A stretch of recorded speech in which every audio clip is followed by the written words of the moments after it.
After spending 4 years in foster care, my mother fought her ass off and got us out. Basically, she fought her ass off, got clean, got sober. I was meant to be in foster care till I was 18. I got out at 11, so fucking huge effort on her part.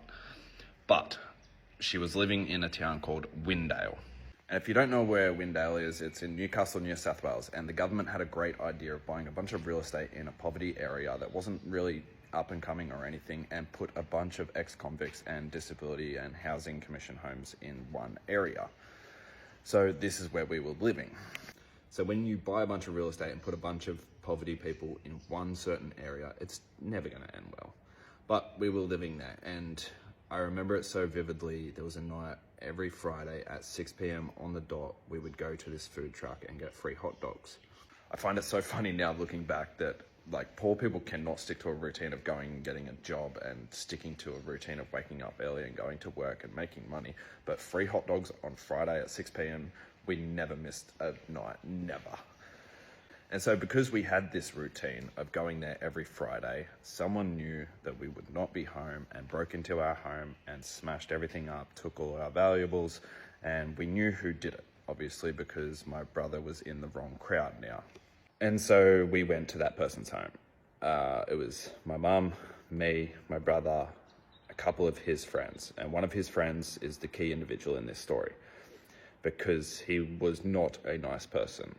For lack of better words, he was just not a nice person. And so we went there, the guy comes out, and with one right hook, the guy's flat on the ground from this not nice person.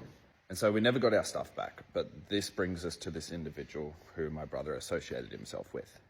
There's another night where it's around 8 to 10 p.m. We're all at home. There's a few extra people there. And basically, there's just this loud bang at the door. It sounded like police from movies, just like bang, bang, bang, bang. My brother opens the door and you just see him there in a white shirt that was blood red. Basically, what had happened is he was being chased by a police officer, pulled out a screwdriver, and now that police officer is no longer with us, for lack of better words. And so the reason this story becomes very relevant in my path is it makes a lot of sense for future stories.